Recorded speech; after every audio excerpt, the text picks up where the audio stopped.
Good afternoon, everybody, and welcome to our 31st iGeriCare live event. And today's event is called A Nokomis Story, Co-Creating a Caring Space for Indigenous Elders. And we're really fortunate today to have Dr. Bernice Downey with us. So Bernice and I are both within the Department of Psychiatry at McMaster University, and it's our pleasure to give an Indigenous focus to today's live event. From an Indigenous perspective, aging was always considered to be part of the cycle of life. One understood their journey and knew what to expect, who would support them, how they might be buried, ceremonies that would be done on their behalf. In today's complex healthcare environment, it's even more important to understand how Indigenous peoples perceive aging in order to accommodate their health, healing, and wellness needs. This session is going to highlight some of those key concepts related to this objective, provide an opportunity for caregivers to participate in a dialogue that will hopefully highlight some of the key social, historical, and cultural factors related to culturally safe dementia care for First Nations, Inuit, and Métis peoples. First, I'd like to begin a land acknowledgement related to McMaster University. We recognize and acknowledge that it's located on the traditional territories of the Mississauga and Haudenosaunee nations and within the lands protected by the Dish with One Spoon Wampum Agreement.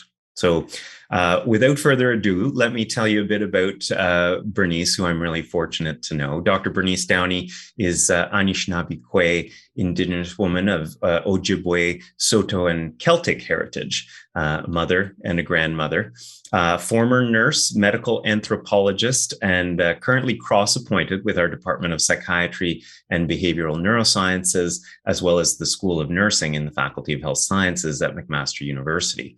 Also recently appointed as the inaugural Associate Dean for Indigenous Health for the Faculty of Health Sciences. Her research interests include health literacy and Indigenous traditional knowledge and health research system reform for Indigenous populations. She currently holds a Heart and Stroke Foundation, Canadian Institute of Health Research Chair in Indigenous women's heart and brain health, and is really committed to addressing anti-Indigenous racism and the promotion of Indigenous self-determining approaches in health equity and system reform, and has been doing a ton of work to improve the education on these issues within McMaster amongst healthcare workers and trainees at McMaster. So thank you so much for joining us today, Bernice. We're really looking forward to hearing from you. Thank you. So I'm just going to hand it over for you. And in our format, we often start with a presentation. So I think that would be really helpful. And then if people have anything that they want to submit, you can comment using the Facebook commenting features or the chat bot, and we'll have opportunities for some dialogue with Bernice after the presentation. So. Okay. Ani Boujou. I'd also like to add that I'm currently located in Lucan, Ontario. So I'd like to acknowledge that I'm presently living and working on the traditional territory of the Chippewa, Odawa, Potawatomi, Delaware, and Oneida nations. These Indigenous nations, known as the Anishinaabe and Lenape, agreed in a mutual sharing of the land with obligations and responsibilities to maintain its health. And the Oneida people are known within the Iroquois Confederacy as the people of the Standing Stone. Much like their ancestors, the Oneida peoples of today maintain a deeply rooted connection to the land and to their Haudenosaunee Iroquoian culture and traditions. So miigwech, Anthony, for inviting me to participate today. Just as a little personal note, as you know, one of my dearest people in my lives, my mother, is dealing with advanced dementia. She's 92 years young and currently residing in one of the Hamilton area long-term care homes. And, it's certainly personal level been quite a journey to support her as she ages. And I do thread some of those experiences into the talk today. But I have, a very heartfelt appreciation for people who have focused their life work in this area. And that there's certainly a lot more that needs to be attended to for the needs of Indigenous people. So I'm happy to be here to talk a little bit about what I know and contribute a little bit to that objective. I understand you're going to monitor the chat, and I'm open to just hands up. I got a question or just interjecting as need be. So I'll share my screen now and get started.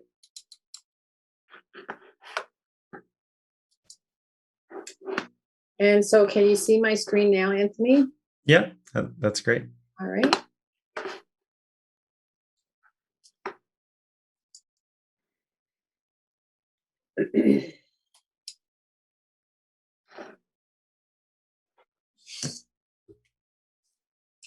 Okay, so I'll just let folks know that I am going to skip through some of these slides. The purpose is more to just create an awareness of what some of the key concepts are related to the whole area of caring for Indigenous aging populations. And as always in my presentations, I make the link about the importance of understanding the sociocultural and historical context of Indigenous population health, no matter what the specialty area. And also, in this case, of course, talk a little bit about the aging context. And then, because we are talking about geriatric, trying to convey some key concepts related to Indigenous health allyship. And so, as Anthony was saying, from an Indigenous perspective, aging was always considered to be part of our life cycle. I find in mainstream society, aging, the elderly are not as valued even. Lots of jokes about prematurely aging, getting up there, ageism, kind of being left in the margins as you age. And of course, for Indigenous peoples, apart from some of the paternalistic colonial influence on those attitudes and value systems, we consider our elders to be of great value to us, to all aspects of our lives, to that intergenerational influence, to the knowledge that they hold, for guidance in all of our ways of living and being. And so today, a short story that I have about that. I remember I grew up in an off reserve in an urban environment. I remember having a conversation with my aunt about as my mother was aging, and as I was beginning to recognize some deficits, some cognitive deficits, talking to my aunt who lives on reserve in Manitoba. And, I conveyed to her that I was doing my best to find out what my mom's wishes would be when she got to a point where she was maybe no longer, able to make decisions on her own. And my aunt listened very carefully. And in the end, what she said to me was, these are all questions that your mom would not want to talk about. She said, because, back home, she said everybody knew what to do, in preparing for this stage in life. The family would care for the elders as they were preparing to pass to the spirit world. You didn't have to make plans. Everybody knew what their role was and how to support that individual. And so it was a reminder, that we all prepare for aging, that there's a very diverse cultural context. And for those of us living in this and working in this very complex health environment, it's also very challenging to respond to individual needs and family needs in that population health context. Okay, so bear with me here. So the next couple of slides then, I put the sociocultural perspective in this context of pre-contact, contact, and assimilation. And so it's important to convey the message here that where we are at today with the multiple health inequities that we face as Indigenous peoples is linked intergenerationally to the colonial pre-contact and contact period. And so in lectures with students and others, I talk about this pre-contact period. So it feels a little bit like a history lesson. But I make certain important points. Like what you can see here is how the relationship with colonial populations took place. And many of you are likely familiar with this because what we typically saw in our history books was this early contact period, the fur trade and the like. And so First Nations, I'll just focus on First Nations for now, typically were considered to be allies for British and the French. And they were considered to have knowledge that the armies needed, that the fur trade, the expansion of the fur trade depended on them, how to live on the land as guides. And then another important point here is the Royal Proclamation of 1763, which was a legal framework, which basically the Crown stipulated that in moving westward across the country, that First Nations leadership and governance had to be respected. And that legal framework is still valid today and is in fact the basis for rationale for Indigenous land claims. But the key point here is that during this phase, First Nations people were considered to be allies. However, as things went on and as the colonial wars and fight for land, the competitiveness between English and French, for example, all of that, provided an opportunity for Indigenous peoples to maintain their resilience, their strength, their power. But as things moved on, what eventually happened was a change in the relationship. And Indigenous peoples now were in the way of colonial powers who wanted to advance and provide land for more and more immigrants that were coming from across the pond. And so while they were considered, well, I don't know if we were ever considered equals, but we were considered to be valuable allies, this process then shifted to a relationship from allies to now wards of the government. And so that's the part that we don't hear about in the history books, and that many people now in this post-Truth and Reconciliation era are wondering, how did this ever happen in Canada where Indigenous peoples were treated so poorly? And that's why this historical context is important. And so I can share these slides or point you in the right direction for more information, but that's a key concept to understand, is the historical relationship between the federal, provincial governments and First Nations, Inuit, and Métis people, because it's still that colonial influence is still prevalent today in our relationships, and thus trying to address the prevalent health inequities that we experience is all connected. And so this is just to demonstrate that this assimilation goal of the government was basically to try to advance their need for more land, more power, and to really be leading the country and not heeding that royal proclamation.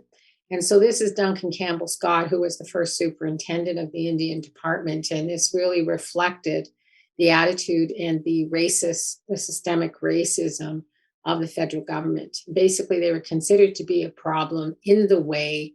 And so it was better to consider them as wards of the state so that they could deal with the problem.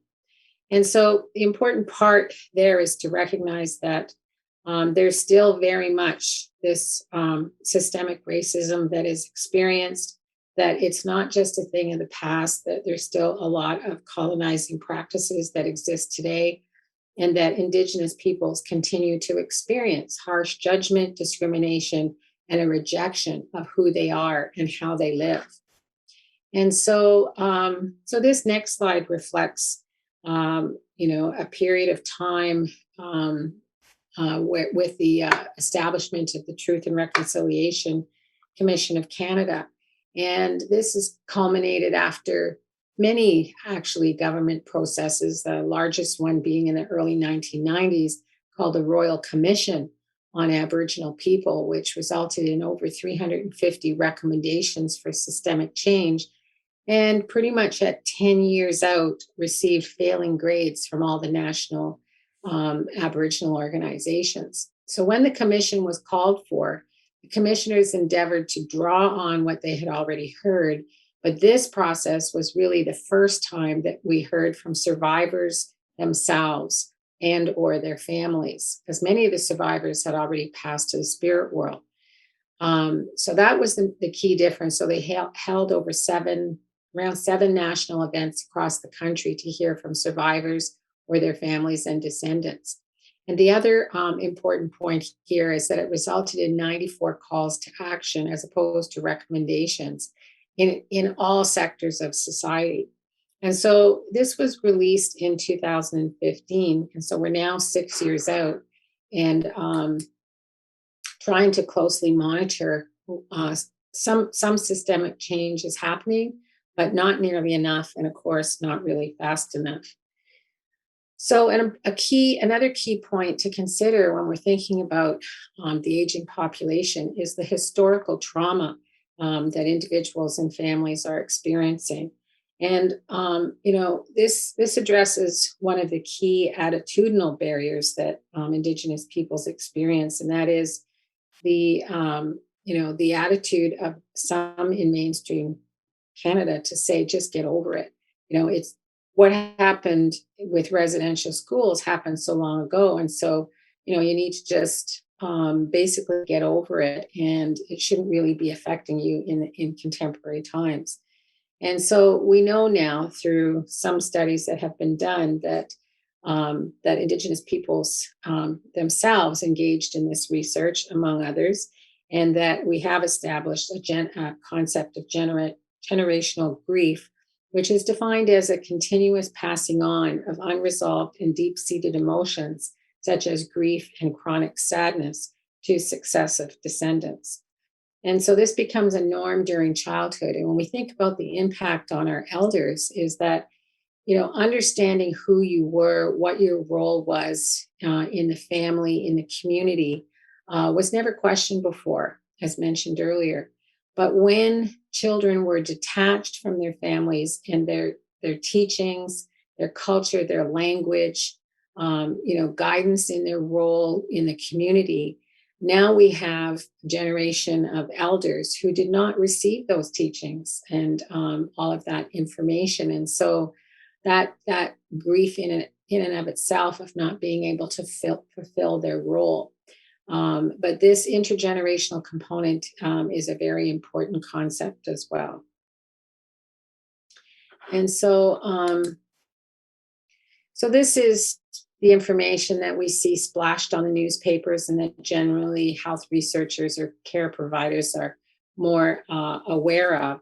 But the important point here, too, is that the data that we see also reflects the attitudes and the emphasis of the researchers. And so there's a long, over 20-year history of reclaiming health research for ourselves, looking at data sovereignty, looking at the need for disaggregated data, for example, because we know that the numbers themselves reflect who is doing the research, and that it doesn't always tell the full story. So that's an important part, because while we do have some research in this specialty area, we certainly need more.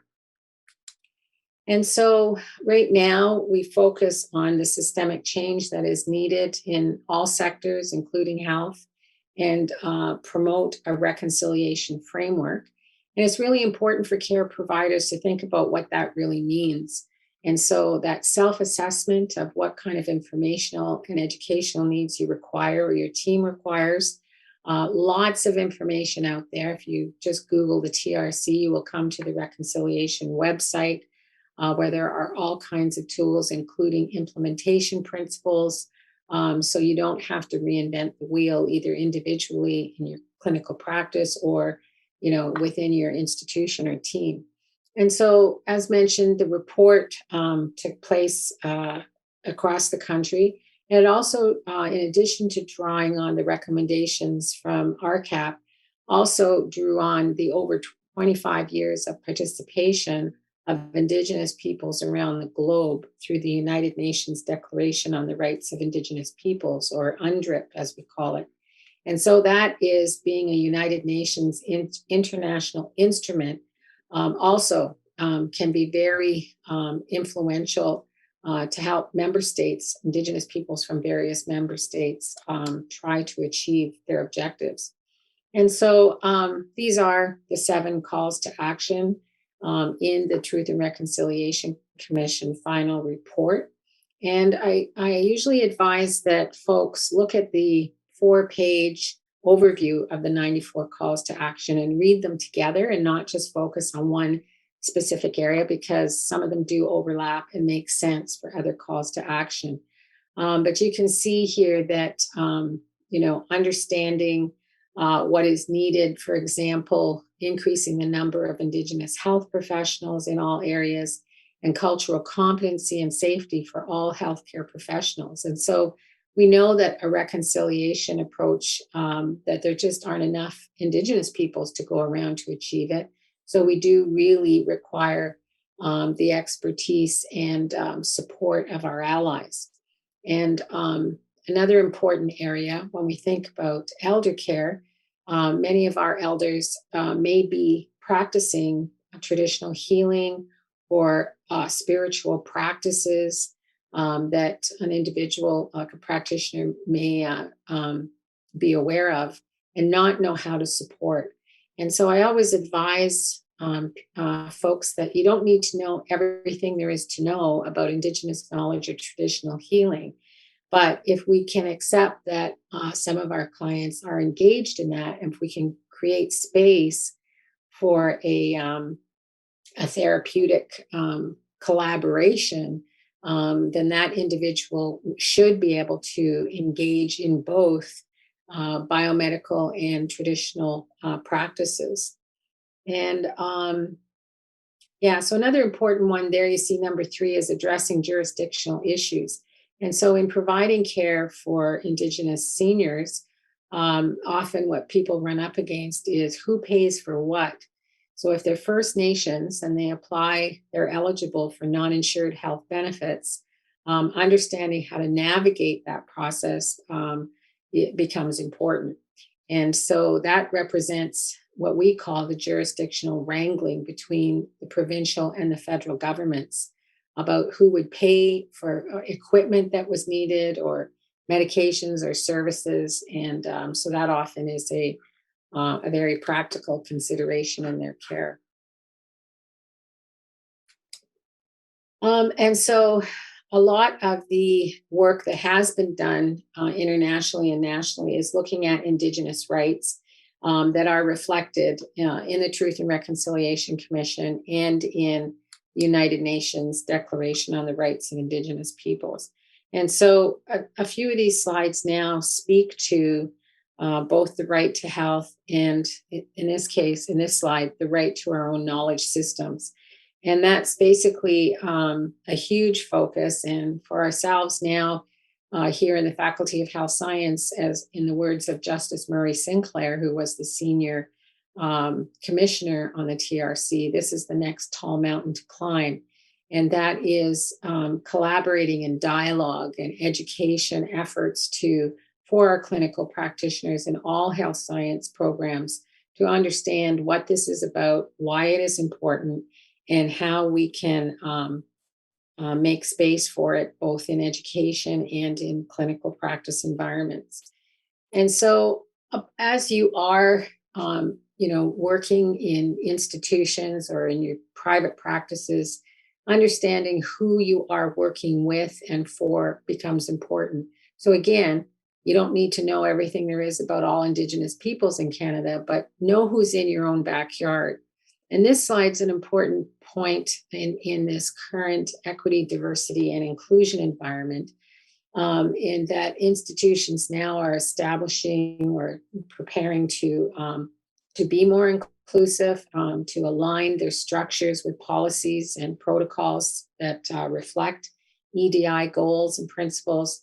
But this slide makes the important point that Indigenous peoples have not emigrated to Canada. They are the original habitants. They are protected in the Canadian Constitution. And so we are not a cultural group. And here in the Faculty of Health Sciences, for example, we have developed two new priorities. And one is equity, diversity, and inclusion, and the other is Indigenous reconciliation.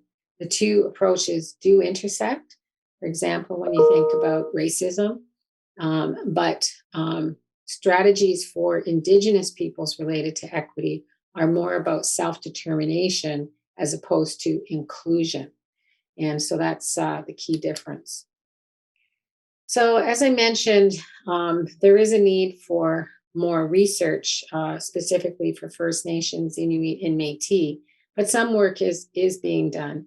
And this represents a study done by the First Nations Regional Health Survey, which is a group that took a very sovereign approach to engaging in research for First Nations, and it was replicated with Inuit and Métis groups as well. But you can see some of the statistics there that the population growth of seniors is a big concern for everybody. The Canadian elder demographic is the fastest growing one.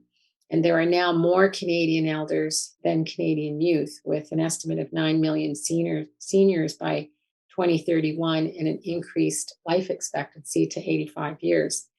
Though the Indigenous population is relatively young, elders are also growing in number quickly. Will double in the next 15 years, for example.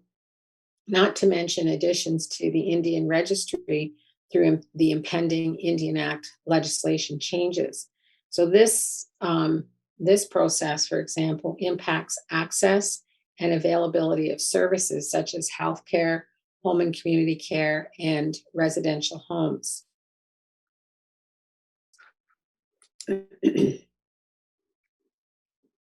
And so the Chiefs of Ontario in 2019 provided some data on research on Indigenous seniors.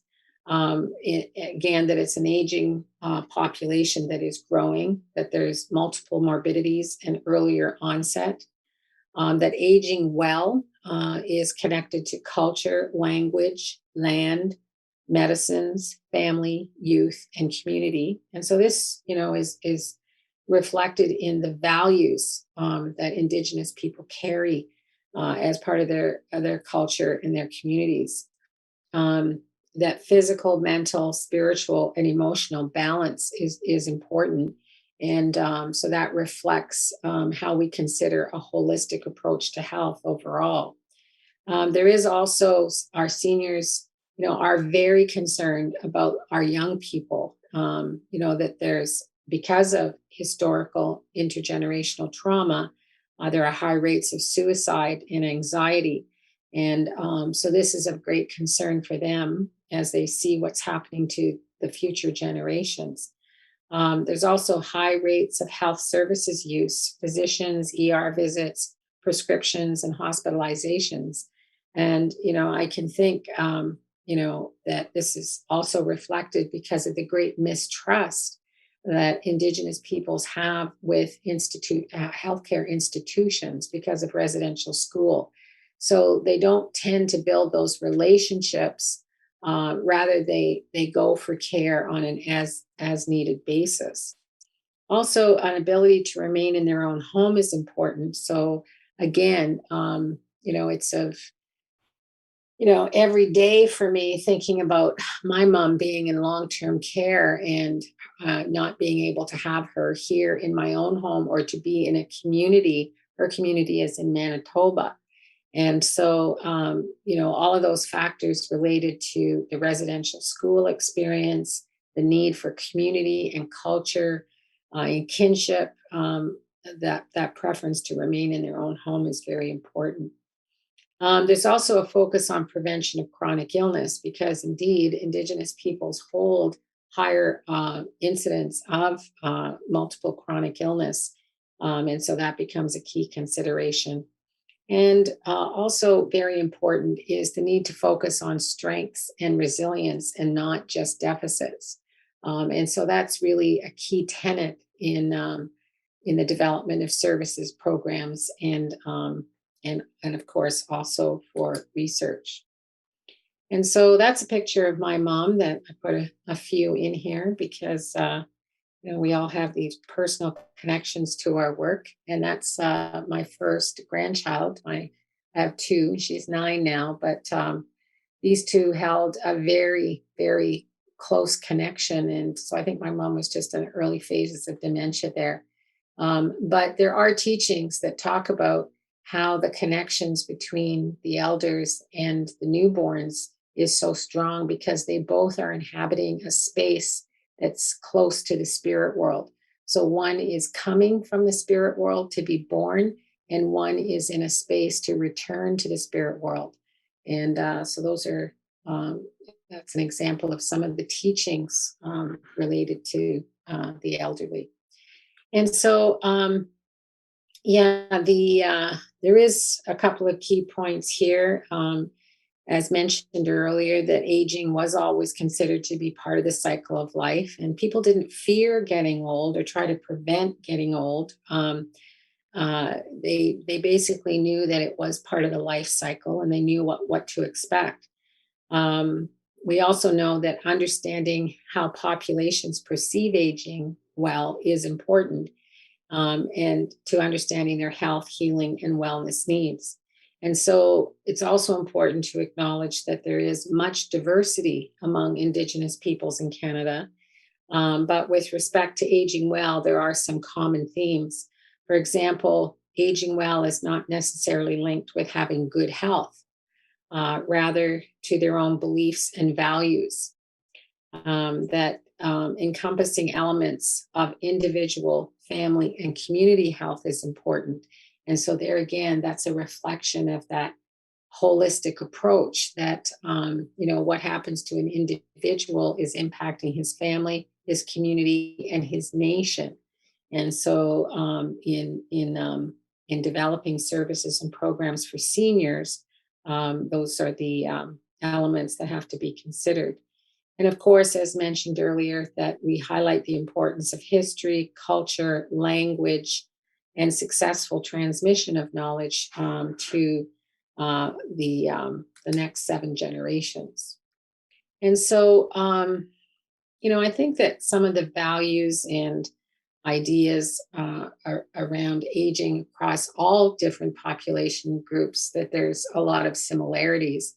And, this picture of my mom putting out a little bit of laundry and helping me around my home, and how it contributed to her sense of purpose. And she always was an extremely busy person, and she would walk up and down the Jollycut to pay her hydro bill because she believed that you had to take care of your body and you had to exercise and eat right. And so this was a very important value. And so in trying to support her in this phase of dementia, it became important to make sure that you tried to attend to those values.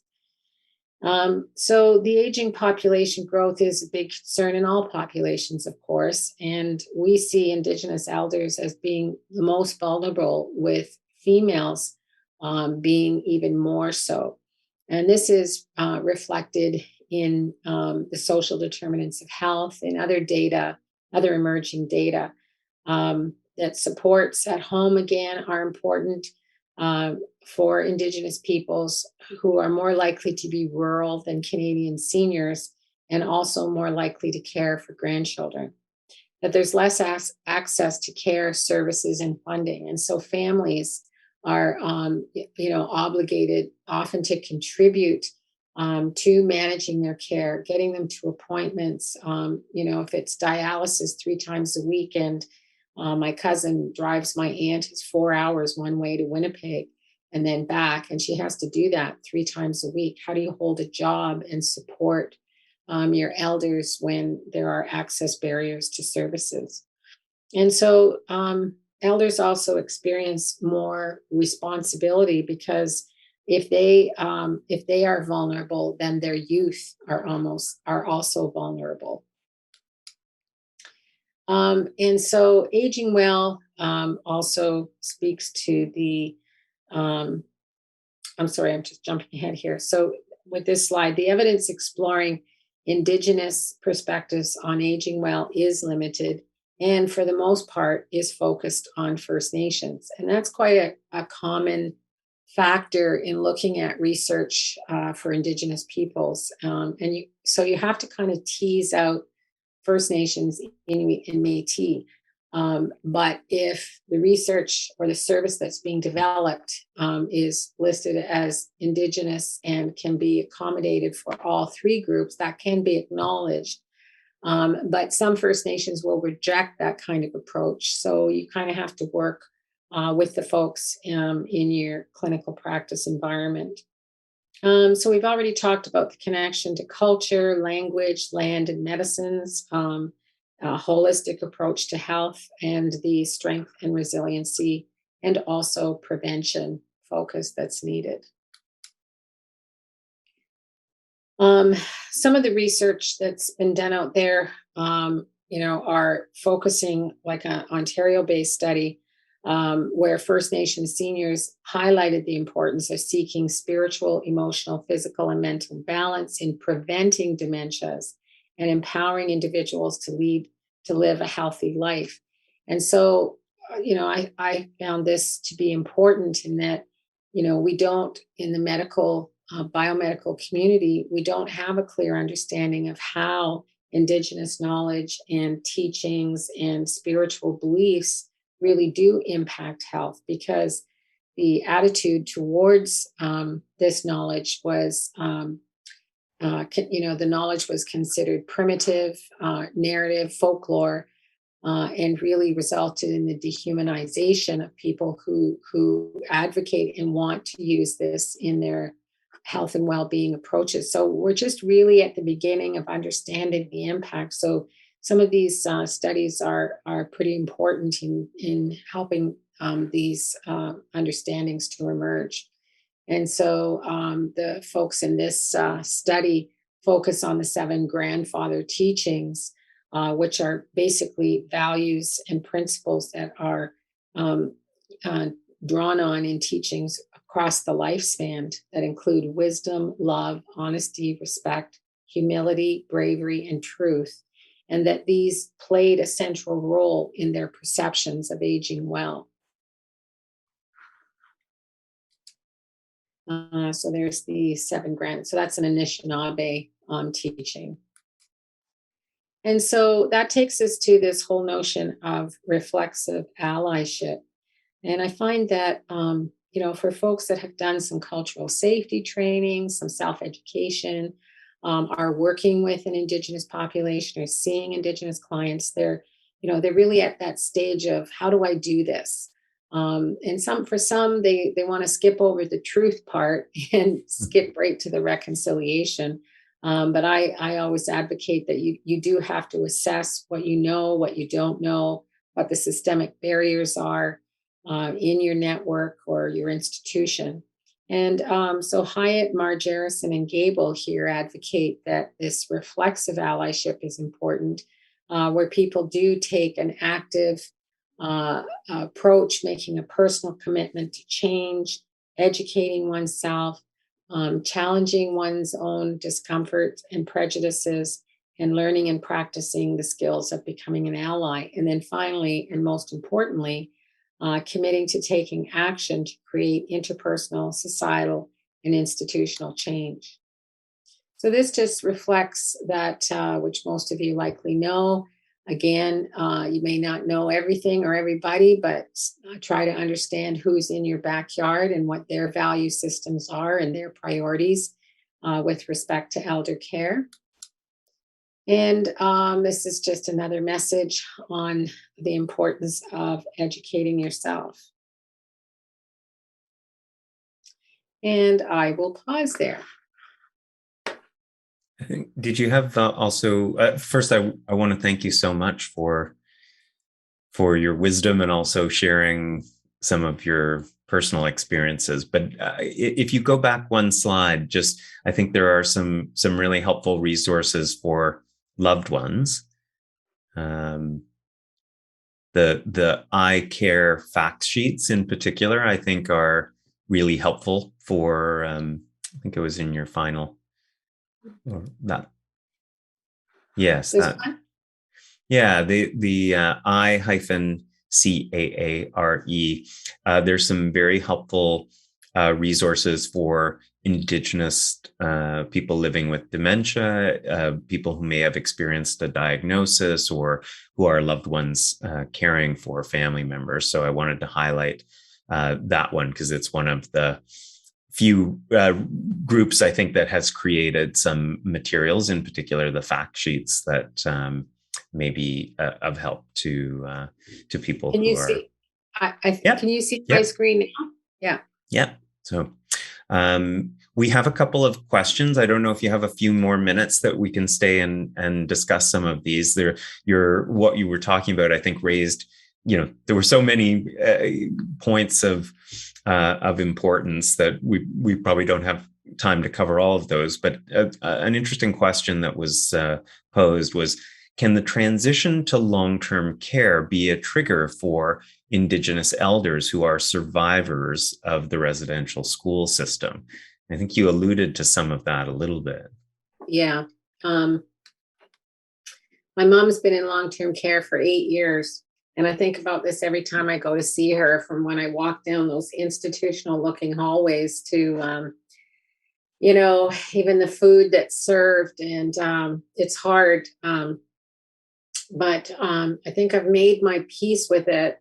Maybe not entirely, but we live in a society that, is not, at least in urban areas, that's not conducive. As a daughter, living alone in a 3-level house with no community supports to, it would cost me $200 a day to get a personal care support worker to sit with my mother so that I could get in a car, drive to Toronto for a meeting and come back. And that had to happen 3 or 4 times a week and several times a month. And, and I was also a grandmother myself with 2 small grandchildren and trying to provide support to my daughter. It's just, we've created a society where we now are reliant on institutional support. And so my mother, adjusted fairly well. She's, her situation in the home has been consistent. And she also, I have a sister-in-law who's been in long-term care environments all of her career. And she said, if you're going to get dementia, your mother has the best one to get. She's pleasantly befuddled. And that's probably not a very good professional term, but she said people like her because she is funny and she's lighthearted and she sings and she's not aggressive and delusional most of the time. And so that is true. Everyone in the home loves my mother. And I walk down the hall with her and, 10 people greet her by her first name. And so you accommodate, you do the best you can. But I, all my life, have watched my mother be hyper vigilant in care settings, whether it was the, optometrist's office or the family doctor, trying to, I used to call it roller skate through the mainstream health environment so that she could get the care she needed without being discriminated, without people, sometimes she didn't even want them to know she was First Nations. So, we accommodate in the way we need to get our needs met, but that is a problem. But there are First Nations long-term care facilities on reserve, who have applied, the concept of institutional living, but are supported and programs that address their cultural needs. So it's kind of like living in both worlds, I suppose. Yeah, and I Yeah. suspect that that is the case across the country. That in certainly in some of the provinces with larger Indigenous populations, there may well be, especially with the predicted increased prevalence of dementia in Indigenous populations. Hopefully, there would be more services, including long-term care homes that might be, culturally safer environments. So. Yeah, it's a constant challenge for me to raise the needs in the institution. When I don't see that there's any services that are culturally relevant, right? That's what I was going to ask you. Are there things that in your experience, do you have, I guess, tips for other First Nations loved ones or Indigenous peoples who may be going through this journey about what are some of the ways that you can help to navigate a system that may not be culturally sensitive? And I guess you maybe have had some advantages in straddling both worlds a little bit, so you can bring some of your wisdom there. So I think that people know I'm in the health profession, and so I think I enjoy a little bit of privilege, and perhaps my mother does too, because they know I'm a strong advocate for her, and as a care provider now, support her in this work. But I also think that I'd have to go back to our cultural safety theory that's now quite prevalent in healthcare approaches for Indigenous people. And that is that the care provider initially examines oneself and the attitudes that they have and the beliefs that they have, so that there's a clear understanding of how they relate to the client. And so that's very different from what we learn in any health science program. Is there's really the disconnection between the personal and the patient. So the cultural safety training is really critical, I believe. And then it's relying on the client and the family.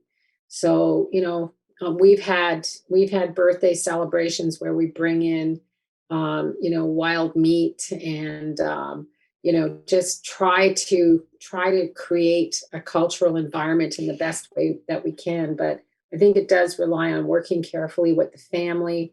If it could be spiritual beliefs. If that client wants to engage in smudging or other ceremonial practices, what is the tolerance? What is the alignment within the institution to allow that to happen? I mean, I've heard stories where caregivers have really stuck their necks out to take, like, for example, a client out of the hospice into the outdoors, because that was, one of his ceremonial wishes, was to be under Father Sky in the natural environment. And so they made that happen.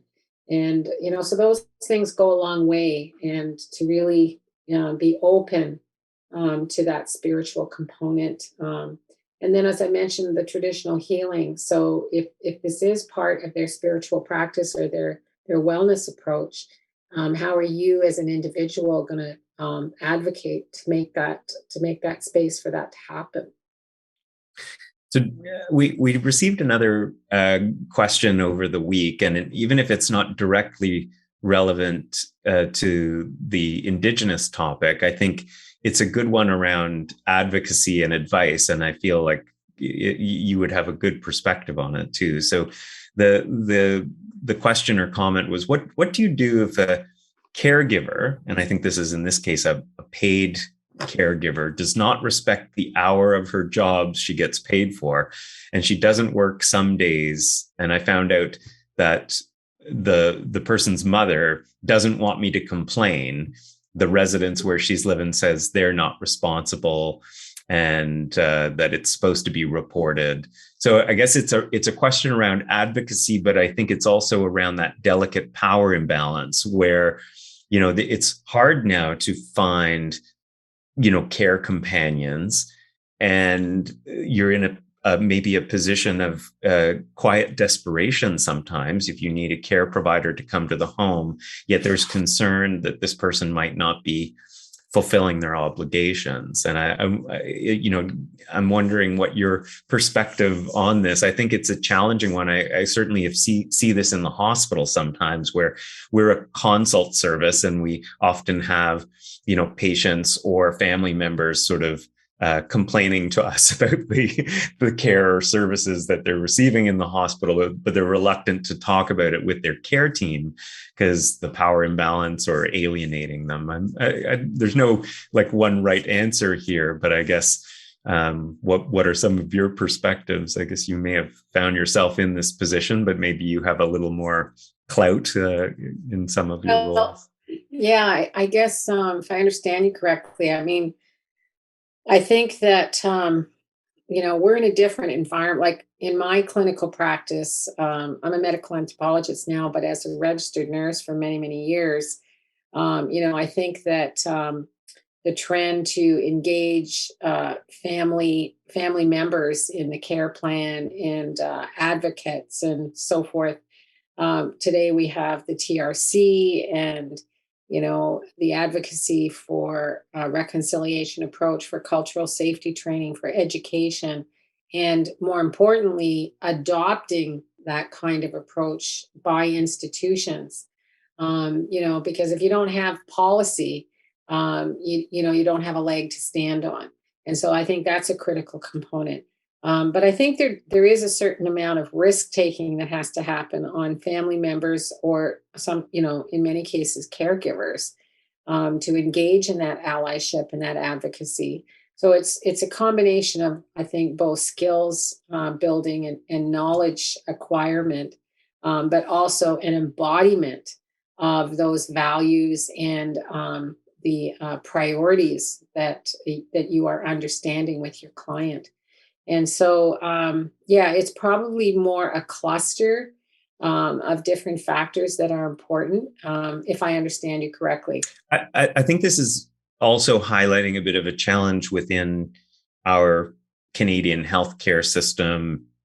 On the one hand, we have universal coverage, but we have issues with supply. And I think we're seeing now with some of the conditions, there have been more nurses leaving the profession. It's very challenging. You may qualify for home care, but there may not be an adequate supply of home care personnel or PSWs in our province. We're desperately short. So you really have a challenge if you're not satisfied with the care you're receiving or that your loved one is receiving. If you complain about that person, one, maybe there's fears of reprisals because of the power imbalance. But I think sometimes it's just there's a shortage. Like if that person leaves and they're hired and you can't replace them, are you and it's not like a model where if you're wealthy, you can just pay for a new one or, go to the next. I think people have this challenge with family doctors if they don't like their family doctor, right? I mentioned the hypervigilance that my mother maintained, and I still see now that that approach that she takes because she keeps watch of who's passing in the hallway. And another technique that she had to skate through this healthcare system that she didn't feel was very friendly. She used to pay homage to the people who were caring for her. So she would provide them compliments about how they looked, or she would, as they were leaving the room, she would, make comments to me about what a great doctor he or she was. And, it was her way of trying to manage a relationship so that, she could get her needs met. And I used to cringe at it before because it felt so obvious to me. But, as I got older and as I got involved in this, in this area on Indigenous health, I realized that, that's how she was managing her care and making sure that she got her needs met. And maybe more importantly, that she wasn't rejected. Yeah. At a difficult time. So yeah, I came to understand it as part of this navigating the environment with roller skating, and I used to call it. So yeah, I think that's an interesting element. At a minimum, I think in this particular climate with staffing shortages, it's really good to have a plan B in place before make lodging a complaint or something like that. Mhm. As much as that's possible. For example, I do advise people, even if they feel they don't have a good relationship with their family physician, make sure you find a new one that will take you on before you fire Yeah, your existing one, because I can attest to that. I'm now in a small community that has two physicians and are not taking new patients. But I was also during COVID, of course, reflecting when we had the tragedies that were happening in long-term care facilities, and the premier himself had a mother-in-law who, so he as a family found himself in this exact same situation that many families were facing, and that it struck me how the political is personal, yeah, and that resulted in a domino effect of the visitation protocols, and then the pledge for improving long-term care and the plight of personal support workers. I don't think we're anywhere close to where we need to be, but yeah, it's funny how change happens. I've one other comment that just came in, and then we'll wrap up. But so this person's saying, I'd like to see tools or resources related to Indigenous elder abuse or neglect. In my work, I see when the basic needs of our elders are not being met and little being done. If abuse has occurred for years, it continues in caregiver burnout, compassion fatigue, the list goes on. Are there any links or resources that you would recommend for more information related to that? Well, I don't have specific resources, but I think that the issue itself, I think the first step is acknowledging that it happens. And I think we see this mirrored in the non Indigenous, more mainstream environment, raising awareness about the presence of elder abuse. And I also think it has to be seen in the broader context of, other factors related, like social determinants that are related to a family's situation, whether it's poverty, poor housing, system barriers to access to care that any family might be experiencing, that's adding additional pressure to the huge effort of caring for an aging individual with multiple healthcare problems. But I would, there's a couple of documents. There's a good document on the website of the National Collaborating Center on Indigenous Health, which is one of the 6 collaborating centers with the Public Health Agency of Canada. And so there's a wealth of resources there in general about Indigenous people's health, but some on aging, and that could lead to some more specific. But thank you for asking that question. And I think I'm remiss in not acknowledging that that does occur in Mm. elder care. And as much as I said I was going to wrap up, we did get one last question that is an interesting one. I don't know if you know anything about it. It says, I'm so curious now about how interior design, institutionalized time scheduling, and even menus can be made legitimately culturally safe.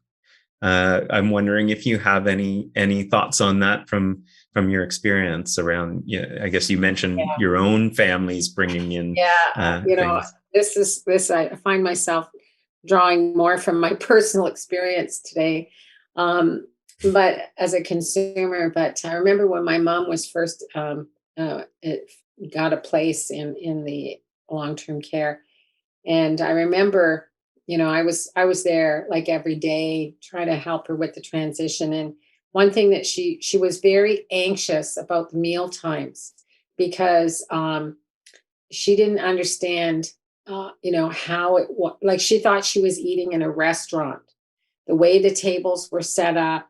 the way everybody was given their own place, the way they were served, the portions they got. She thought she was in a restaurant. So she would get her purse and she would go down to the dining room with her purse, and she was expecting people to charge her for the food.